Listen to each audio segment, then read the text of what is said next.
Kisah ini sekilas mirip dengan serial Luka The Beginning. Kalau belum nonton drama Koreanya, mending tonton dulu. Judulnya Luka The Beginning. Kembali lagi ke cerita. Sebuah perusahaan riset melakukan proyek rahasia yang dinamakan Seobok, dan anak laki-laki yang merupakan manusia pertama yang dibuat melalui cloning sel induk dan manipulasi genetik, dan anak laki-laki ini diberi nama Seobok. Seobok memiliki gen khusus yang tidak dimiliki oleh manusia, sehingga Seobok lebih cocok disebut manusia super. Kemampuan Seobok adalah bisa menggerakkan benda-benda di sekitarnya hanya dengan kekuatan pikiran, ya seperti kekuatan psikis. Kalau pernah nonton anime Mob Psycho 100 pasti tahulah. Seobok ini seumur hidup belum pernah keluar kandang, dan dia dirawat oleh Dr. Lim yang sudah dianggap sebagai ibunya sendiri. Sedangkan sosok Min Gi-hun adalah mantan agen badan intelijen yang saat ini sekarat karena menderita tumor otak, dan dengan mendapatkan gen dari Seobok, Gi-hun dapat memperpanjang umurnya. Gen Seobok sepenuhnya dimanipulasi secara genetis, sehingga bisa ditafsirkan Seobok adalah manusia abadi. Protein dalam sumsum tulang belakang Seobok dapat menyembuhkan semua penyakit manusia, dan manusia dapat menjadi Tuhan dengan menaklukkan kematian.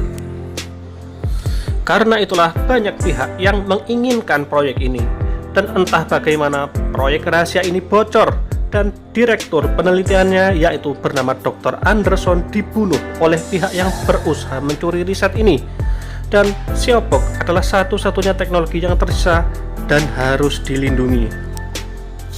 Seobok akan dipindahkan ke sebuah bunker rahasia di mana akan dilakukan uji klinis di sana, dan Gi-hun mempunyai misi untuk membawa Seobok ke bunker rahasia tersebut. Dalam perjalanan, ternyata teroris menyerang, dan semua orang dibunuh kecuali Gi-hun dan Seobok. Ketika di markas musuh, salah seorang tentara yang anggap saja namanya Pak Warsono akan menyuntikkan sesuatu ke tubuh Seobok. Tiba-tiba Seobok mengeluarkan kekuatannya dan membuat Pak Warsono lemes, dan Gi-hun segera membuat Pak Warsono pingsan.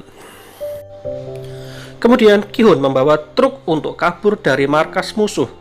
Walau sempat adu tembak dan kejar-kejaran, akhirnya Gi-hun dan Seobok berhasil kabur.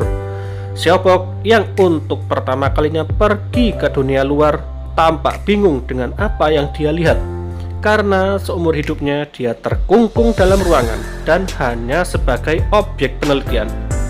Dan sampailah Gi-hun di sebuah rumah aman atau safe house. Setelah itu, mereka kedatangan dua agen badan intelijen yang ternyata berniat membunuh Seobok. Dan ketika mereka akan menembak Seobok, Gi-hun menghadang mereka. Dan setelah itu, pistol pun ditembakkan ke arah Gi-hun. Tapi dengan kekuatan psikis Seobok, Seobok membelokkan peluru-peluru yang ditembakkan. Dan di sini Seobok yang marah menghempaskan salah seorang musuh sampai modar. Di sini, badan intelijen telah berkhianat dan berniat membunuh Seobok, dan Gi-hun diminta untuk membunuhnya, tapi Gi-hun menolak. Dan dengan demikian, Gi-hun masuk target orang yang akan dibunuh oleh badan intelijen. Selanjutnya, Gi-hun dan Seobok pergi ke suatu tempat.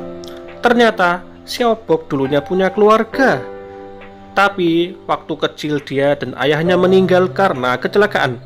Dan ibunya yang seorang peneliti yaitu Dr. Lim melakukan cloning manusia, dan terciptalah Seobok.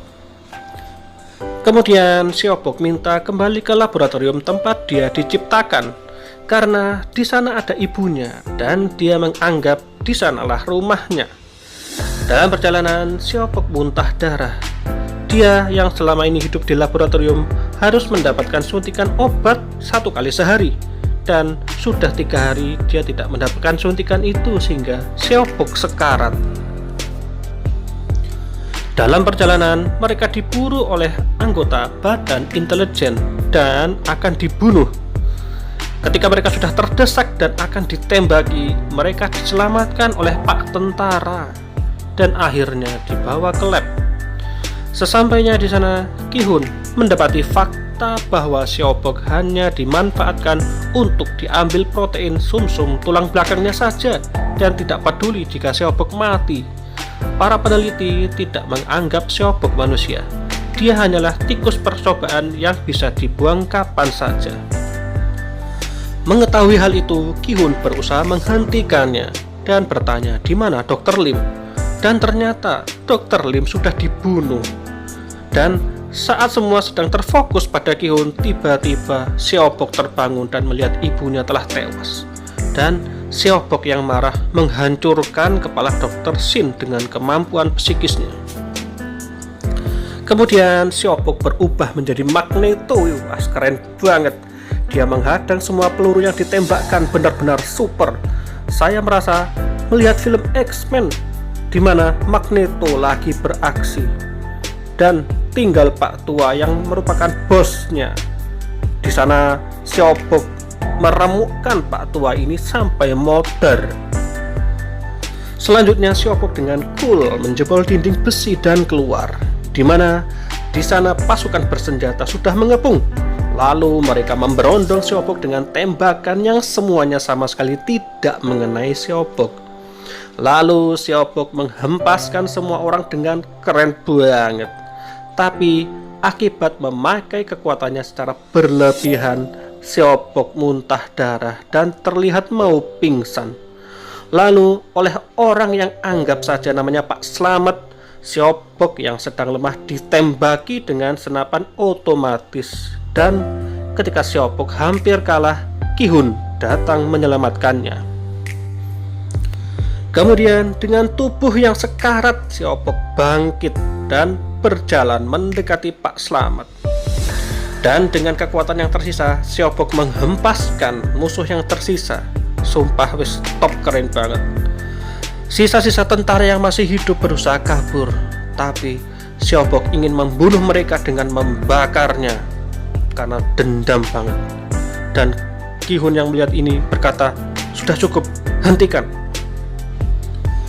Ki-hun terus berkata, "Tolong jangan lakukan ini." Tapi Seobok bilang, "Selama aku masih hidup, tidak akan ada yang namanya kedamaian. Kamu harus membunuhku, tidak ada pilihan lain." Kemudian dengan berat hati, akhirnya Ki-hun menembak Seobok. Dan Seobok yang seumur hidup tidak pernah tidur, di akhir hayatnya dia bilang kalau dia ngantuk. Dan akhirnya Seobok menutup mata. Dan film ini pun berakhir. Teret.